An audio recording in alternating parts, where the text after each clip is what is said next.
बात करने के लिए लॉगिन करें www.astrotak.com।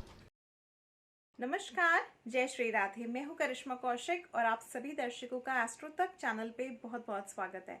आप सब एस्ट्रो तक को देख सकते हैं फेसबुक और यूट्यूब से। तो फेसबुक पे लाइक कमेंट शेयर फॉलो जरूर करें। यूट्यूब पे बेल आइकन प्रेस करके सब्सक्राइब करना ना भूलें।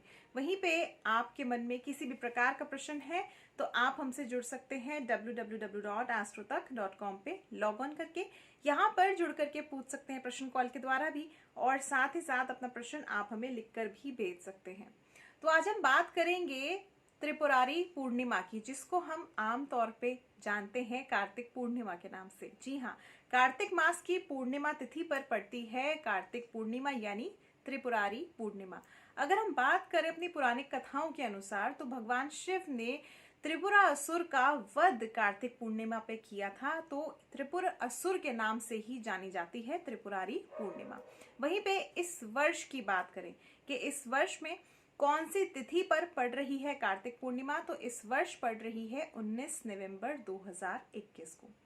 हमारे सनातन धर्म में कार्तिक पूर्णिमा का बहुत अधिक महत्व माना जाता है, क्योंकि कहा जाता है कि यदि आप इस दिन दान, ध्यान और स्नान करते हैं तो आपके आने वाले जीवन में आपको बहुत अच्छे फल प्राप्त होते हैं।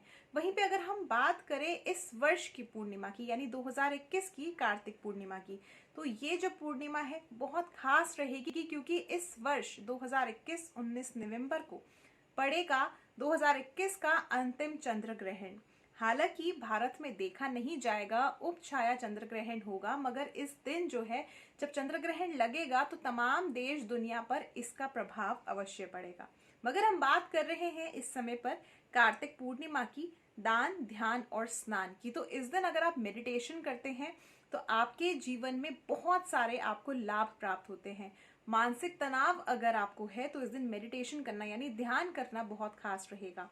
वहीं पे अगर आपकी कुंडली में चंद्रमा कमजोर है तो इस दिन अगर आप चंद्रमा से संबंधित वस्तुओं का दान करते हैं तो कहीं ना कहीं आपके जीवन में आपकी कुंडली में जो खराब चंद्रमा आपके प्रभाव दे रहा है, खराब प्रभाव दे रहा है, वो कहीं ना कहीं बेहतर हो जाएंगे। यानी अगर आपको मानसिक तनाव हो रहा है या फिर डिप्रेशन, एंजाइटी, स्ट्रेस, इन सब समस्याओं से आप जूझ रहे हैं, या फिर आपको ठीक प्रकार से नींद नहीं आ रही है, अनिद्रा की शिकायत हो रही है, तो ये सभी चीजें समाप्त होंगी। वहीं पे दान का बहुत अधिक महत्व माना जाता है। इस दिन ऐसा कहा जाता है सबसे खास जो चीज होती है वो होती है दीपदान। इस दिन किसी भी पवित्र नदी में दीप दान करना बहुत शुभ माना जाता है। वहीं पे इस दिन अगर आप जो दान है वो चंद्रमा से संबंधित करते हैं, जैसे सफेद वस्तुएं हैं, जिस प्रकार हमने अभी आपको बताया कि आपकी कुंडली में कमजोर चंद्रमा तो बली होगा ही होगा, इसके अलावा आपको पुण्य की भी प्राप्ति होगी। तो दान क्या क्या करना है, आप सफेद वस्तुओं में से दूध का दान कर सकते हैं, चावल का दान कर सकते हैं, चीनी का दान कर सकते हैं, मिश्री दान कर सकते हैं, या फिर आप गर्म वस्त्र भी दान कर सकते हैं। वहीं पे अगर हम बात करें इस दिन स्नान की, तो किसी भी पवित्र नदी में आप इस दिन स्नान भी कर सकते हैं। स्नान करना इस दिन बहुत अधिक शुभ माना जाता है। वहीं पे अगर हम स्नान की बात करें तो कार्तिक पूर्णिमा पे स्नान का समय रहेगा ब्रह्म मुहूर्त यानी सुबह ब्रह्म मुहूर्त से लगभग 4:30 बजे से लेकर के दोपहर के 2:29 तक का मुहूर्त रहेगा। इस दौरान जो है आप पवित्र नदी में स्नान भी कर सकते हैं। यदि पवित्र नदी में जाना संभव ना हो तो घर में ही अपने स्नान के जल में गंगा जल डाल करके या फिर तुलसी दल डाल करके आप स्नान करें। ऐसा करने से भी आपको किसी भी पवित्र नदी में स्नान करने जितना ही लाभ प्राप्त होगा। इस दिन भगवान विष्णु जी की भी पूजा आराधना की जाती है। वहीं पे तुलसी की भी पूजा आराधना की जाती है, और भगवान विष्णु जी के शालिग्राम अवतार में भी भगवान विष्णु जी की पूजा आराधना की जाती है। इस दिन घर में दीपक जरूर जलाने चाहिए ताकि आपके जीवन में खुशियों का आगमन हो, सुख समृद्धि बनी रहे।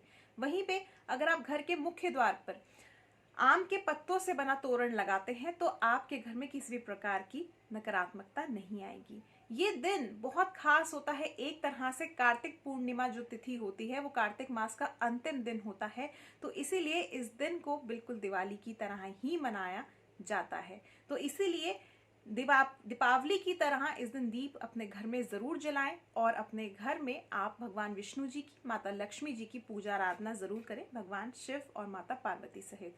ऐसा करने से आपके जीवन में खुशियों का आगमन होगा और धन समृद्धि भी बनी रहेगी। तो और भी ऐसे खास विषय लेकर के आऊंगी मैं केवल एस्ट्रो तक पे। देखते रहिए एस्ट्रो तक। फिलहाल के लिए मुझे दीजिए इजाजत। नमस्कार, जय श्री राधे।